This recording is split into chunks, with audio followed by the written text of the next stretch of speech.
ಮಾಡಿದಾಗ ಥಿಯೇಟ್ರಲ್ಲಿ ತುಂಬ ಜನ ವಿಶಾಲ್ ಹೊಡೆದ್ರು. ಆದರೆ ಲಾಸ್ಟ್ ಡೈಲಾಗ್ ತಮಿಳ್ ಡೈಲಾಗ್ ಹೇಗೆ ಕಲ್ತ್ರಿ ಆ ತಮಿಳ್ ಡೈಲಾಗ್? ಇಲ್ಲ, ನಮ್ಮಮ್ಮ ಕುಂಭಕೋಣಂನಿಂದ ತಮಿಳ್ನಾಡುಯಿಂದನೇ. ಸೊ ನನಗೆ ತಮಿಳ್ ಬರುತ್ತೆ. ನಮ್ಮ ಮನೇಲಿ ಕನ್ನಡ ಮಾತಾಡೋದು, ಬಟ್ ನಮ್ಮಮ್ಮ ಓದಿದ್ದು ಬರ್ದಿದ್ದೆಲ್ಲ ತಮಿಳು. ಸೊ ನನಗೆ ತಮಿಳ್ ಈಸಿ ಆಯಿತು ಅಂತ ಅವರು ತಮಿಳ್ ಡೈಲಾಗ್ಸ್. ಇವಾಗ ಅನೀಶ್ ಅವ್ರು ತೆಲುಗು ಮಾಡಿದಾರಲ್ವ, ಅವ್ರು ತೆಲುಗು ಬರುತ್ತೆ ಅಂತ. ಚಿಕ್ಕಣ್ಣಂಗೆ ಚಾಲೆಂಜು ಇಂಗ್ಲೀಷಲ್ಲಿ ಮಾತಾಡೋದು, ಬಟ್ ಅವ್ರು ತುಂಬ ಚೆನ್ನಾಗಿ ಮಾಡಿದ್ದಾರೆ. ಫೈಟಿಂಗ್ ಎಲ್ಲ ಫೈಟು ಇದೇ ಫಸ್ಟ್ ಟೈಮ್ ನಾನು ಹಿಂಗೆಲ್ಲ ಮಾಡಿರೋದು. ರವಿವರ್ಮ ಮಾಸ್ಟರ್ ಕೊರಿಯೋಗ್ರಾಫ್ ಮಾಡಿರೋದು. ಏನು ಪಲ್ಟಿ ಓಡಿಸಿ ಮರದ ಮೇಲೆ ಎಸ್ದು ಎಲ್ಲ ಮಾಡಿದ್ರು. ಬಟ್ ಅವ್ರು ಹೇಳಿದ್ದ ಎಲ್ಲ ನಾನು ಮಾಡಿದ್ದೀನಿ.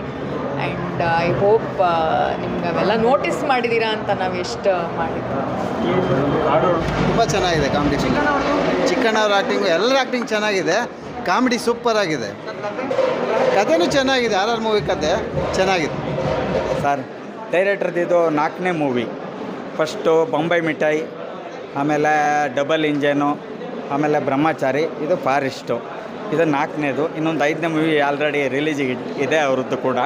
ತುಂಬ ಅದು ಆರ್ ಸಬ್ಜೆಕ್ಟ್ ತುಂಬ ಚೆನ್ನಾಗಿ ಮಾಡಿದ್ದಾರೆ. ಅದು ಕೂಡ ಸದ್ಯದಲ್ಲಿ ಅದು ಕೂಡ ರಿಲೀಸ್ ಆಗುತ್ತೆ. ಹೇಳಿ ಸರ್, ನಿಮ್ಮ ಪ್ರಕಾರ ಕಂಟೆಂಟ್ ರೀಚ್ ಆಗುತ್ತೆ?